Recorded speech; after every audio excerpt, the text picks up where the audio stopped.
Saya bersyukur karena dikunjungi Pak I dan teman-teman, juga istrinya.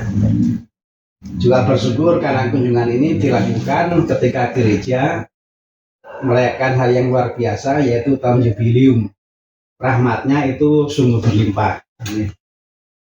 Saya berusaha untuk nggak menyia-nyiakan.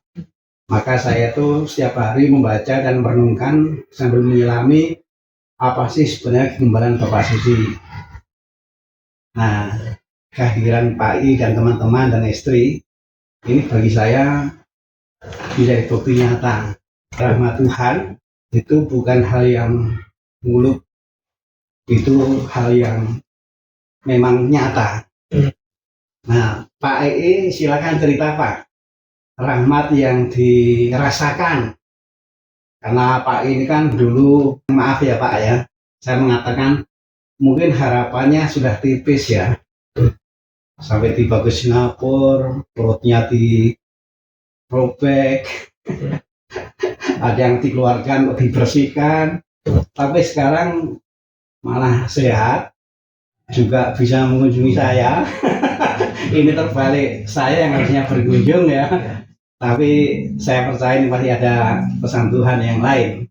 Saya merasa pesannya itu antara lain adalah pengalaman imannya Bapak I ini supaya bermanfaat untuk direnungkan oleh saya, tetapi juga oleh yang lain. Nah, Pak I cerita. Waktu saya divonis menderita kena cancer itu Mas, itu kan dalam minggu suci, pekan suci. Pekan suci. Iya. Saya divonis itu hari Senin. Divonisnya hari Senin. Hari Senin. Nah itu pun ketahuannya itu bahwa saya menderita cancer itu menurut saya itu kuasa Roh Kudus gitu loh. Karena saya kan tidak merasa sakit, tidak merasa apa, sehat, semua badan sehat. Nah, waktu itu Minggu Palma, saya ikut latihan gladi resik. Ikut latihan gladi resik di gereja. Selesai latihan, saya waktu itu duduk di samping yang sayapnya mau keluar. Saya waktu itu sedang ngobrol sama Pak Mamat ya. Nah, waktu itu adik saya Sani itu sebagai ketua panitia pasca. Nah, setelah latihan selesai, dia datang ke saya, bilang, kamu periksain perutnya, periksain perut. Saya bilang waktu itu saya nggak rasa apa-apa. Ada dia bilang itu periksain lah, periksain. Udah saya iya, saya bilang iya gitu, sambil pulang. Pulang waktu saya mau masuk ke rumah, turun dari mobil, mau buka gerbang, Mas, ada suara, Mas, di dalam hati saya, pergi ke rumah Sani, pergi ke sana. Sampai 3 kali, Mas, saya mau buka nih, suruh ke sana. Saya naik mobil lagi, bilang ke istri saya, Lini, ayo kita ke sana, jam 9 malam. Nah, datang ke sana, lantaran bisa pulang jam 10 malam. Kita tunggu begitu dia datang, dia periksa pakai alat itu loh. Cuma periksa, dia nggak bilang apa-apa. Cuma itu waktu itu kan hari Sabtu. Dia bilang Senin pagi jam 5:30 nih kesini. Sekarang pagi. Dalam pikiran saya, waduh, bangun pagi saya paling susah tuh bangun pagi. Tapi karena udah janji ya, jadi saya jam Senin pagi sama dia ke rumah swasta bersama dia ke rumah sakitnya dia. Nah di sana periksa darah apa, semua bagus tuh. Nah setelah USG mulai muncul, si dokter ini melihat di tubuh saya itu semua hitam, Mas. Hitam belas, semua hitam. Dia bingung, ini itu apa ini? Apa artinya? Nah dia nggak tahu, Mas. Ini apa ini? Tapi hitam semua kan agak aneh gitu, bahaya ini. Nah waktu itu saya disuruh udah sekalian CT scan. Nah di scan itu lebih nyata, betul. Semua ngeblok hitam. Soalnya sendiri nggak ngerti, ada dokter bedah juga nggak ngerti. Tapi dokter tahu lah bahwa ini serius sekali nih. dengan kondisi sangat saya tuh. Nah, waktu itu kita jadi diskusi kan, kita harus cepat diputuskan. Oh gimana? Nah, terbesit punya ponakan di Singapura, Chung Li itu loh. Nah, harus dia jadi kirim WA hasil dari CT scan kirim, langsung dari sana telepon. Ini stadium 4 cancer, harus cepat-cepat. Kan makan suci, jadi Singapura juga nggak menerima pasien. Jadi kita minggu depannya hari Senin, jadi 1 minggu tuh. Senin booking langsung ke Singapura nih, langsung ke Singapura. Nah, waktu itu kan sebagai manusia stres tuh. Nah, yang membuat kekuatan saya itu waktu pastor telepon hari Jumat Agung gitu. Jumat Agung pastor kan telepon bilang saya ada di rumah Anda karena pastor katanya dengar dari orang-orang PD yang duduk di pohon beringin, saya menjadi sakit gitu loh. Nah, jadi saya kan waktu dengar pastor datang, saya langsung minta kan, pastor udah sekalian aja pengakuan dosa, perminyakan. Nah, di situ saya langsung spontan aja. Nah, itu yang jadi kekuatan saya untuk ngadepin gitu. Nah, Senin kan berangkat. Dari Bu Sani memberitahu Bapak supaya ke rumah untuk diperiksa sampai dengan ketahuan bahwa Bapak tuh kanker stadium 4 itu berapa hari waktunya ya? Iya, hari Sabtu, Minggu Palma. Gladi resi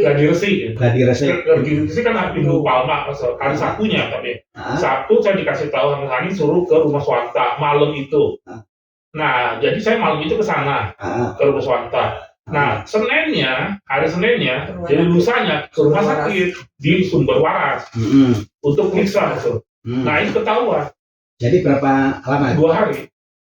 Jadi dalam 2 hari dari Bapak diminta supaya periksa sampai ketahuan itu 2 hari ya? 2 hari. Nah, lalu reaksi Bapak spontan panik ya? Panik. Istri juga pasti panik ya? Iya, langsung. Sempat ini enggak Pak? Sempat mempertanyakan Tuhan atau tidak pada waktu itu? Sempat. Saya nggak berani nyalakan Tuhan, nggak berani lah. Iya. Langsung saya tetap nggak berani. Tapi Tuhan kenapa ya Tuhan ya? Kenapa kok saya begini ya? Nah, langsung saya ada jawaban Masuk dari firman. Saya langsung suara firman bicara bahwa saya punya rencana atas kamu. Kamu bisa nerima. Oh, ini. Karena Bapak punya ketekunan membaca. Nah, lalu ketika Bapak mengalami itu, Bapak ingat akan firman. Firman itu yang kemudian menolong Bapak, sehingga Bapak nggak mau menyalahkan Tuhan, tapi tetap berpikir positif bahwa Tuhan punya rencana, meskipun bertanya mau apa dengan keadaan ini. Kalau istri waktu itu apa? Kalau Pak I kan pertanyakan, Tuhan apa sih yang jadi rencanamu kok saya seperti ini? Itu kan Pak I ya. Nah, kalau Ibu? Nah, kalau saya ya memang hidup ini harus dihadapin gitu. Maksudnya kenyataannya yang terjadi begini, saya tetap harus mendampingi.